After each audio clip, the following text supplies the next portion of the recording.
Bon, nous sommes à Saint-André, vous êtes Mathias Poisson.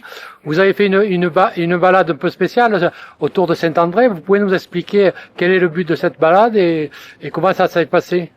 Alors oui, aujourd'hui on a fait une promenade floue. C'est une expérience un peu particulière parce que j'ai proposé à des visiteurs, marcheurs, marcheuses, de porter ces lunettes floues et de redécouvrir leur environnement, les rues, les abords verdons, des espaces ombragés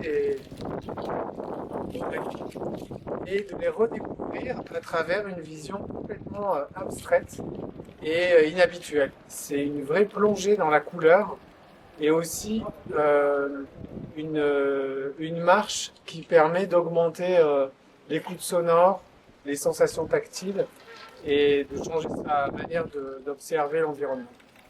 Oui, les gens qui sont venus vous ont suivi dans une balade qui nous a mené du Pont de Méhouille par différents lieux. Ils sont passés un peu dans des endroits verdoyants et après ils étaient aidés parfois par une corde et parfois par la voix. Oui, C'est alors ça? quand les personnes portent ces lunettes, ils basculent dans une autre réalité. Et moi, je les guide et pour les guider, je leur donne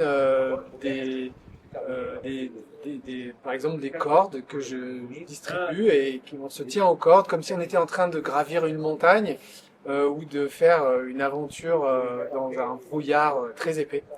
Et je leur propose aussi de réfléchir à ce que c'est voir, parce que voir c'est souvent prévoir, c'est voir le futur. Et là quand on est dans le flou, en quelques mots, je leur propose de ressentir le présent plus que de chercher à aller quelque part. Ou bien je leur explique comment les nuances de couleurs nous permettent de déterminer qu'est-ce qui se situe autour de nous. Parfois, à quelques nuances près, on peut complètement changer la vision d'un espace. Et ça, les promenades, elles se passent quand je les guide. En fait, je change de couleur avec des tissus que j'ai, et ces changements de couleur font ressortir toutes ces nuances et me permettent de disparaître. Par exemple, en une seconde, je peux disparaître et me mettre dans la même couleur que le fond et devenir invisible. Ou bien je peux montrer la présence des couleurs que d'habitude on oublie. Oui, oui, oui.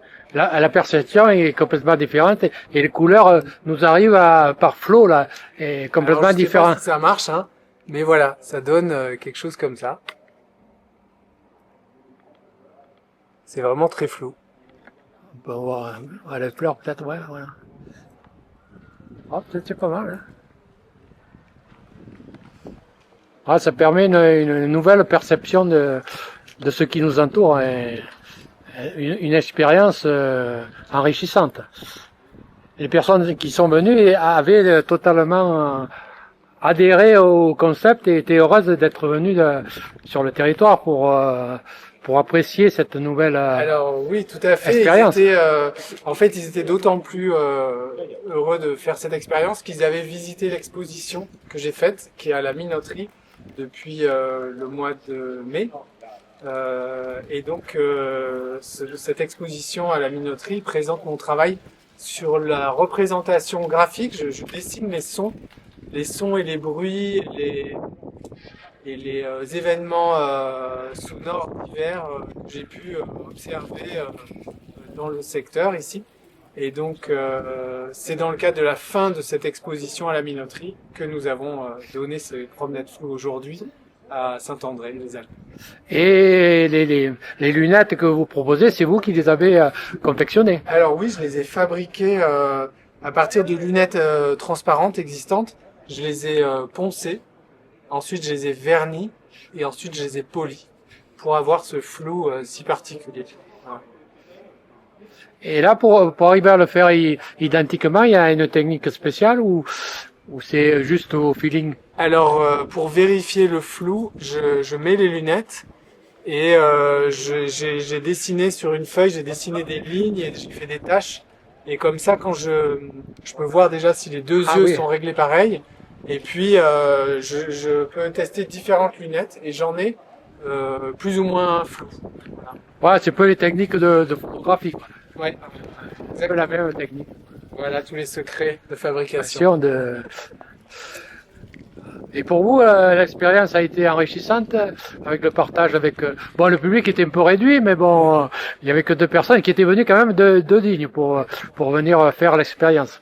Oui, eh bien pour moi l'expérience était particulière parce que j'ai testé un guidage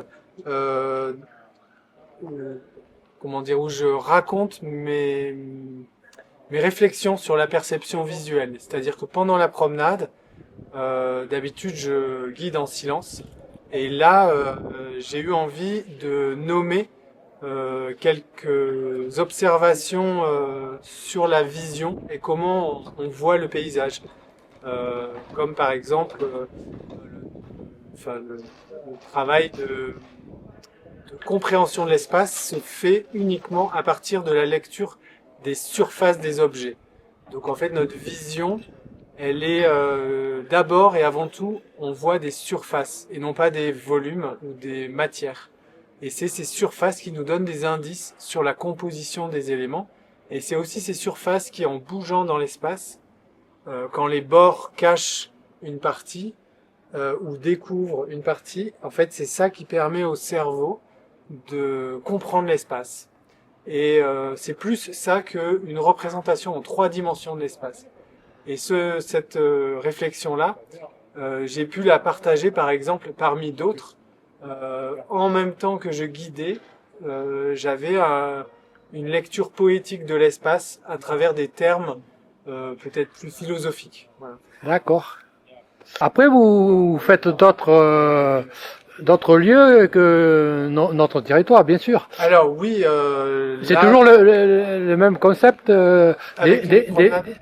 des lectures et après des expositions avec ou... Alors oui, je fais régulièrement des expositions. Ma prochaine exposition est à Nantes, au lieu unique, au D'accord. mois d'octobre. L'exposition suivante va se passer à Autran, dans le Vercors, au mois de décembre. Donc à chaque fois, ce sont des représentations de lieux dessinés, enregistrés. Voilà, c'est des expositions art plastique. Et en parallèle, je fais souvent ces promenades floues ou bien d'autres pièces chorégraphiques que j'invente. Qui s'adapte au lieu Oui, et, voilà. et à l'exposition qui a été faite, quoi. Le travail est toujours lié à des lieux précis. Ouais. Oui, oui. Là, vous restez normalement un temps certain dans le lieu Oui. pour programmer l'exposition. Et c'est toujours comme ça, quoi. Voilà. Bah, d'ailleurs, je vais aller me promener et continuer mes explorations. Allez, au revoir.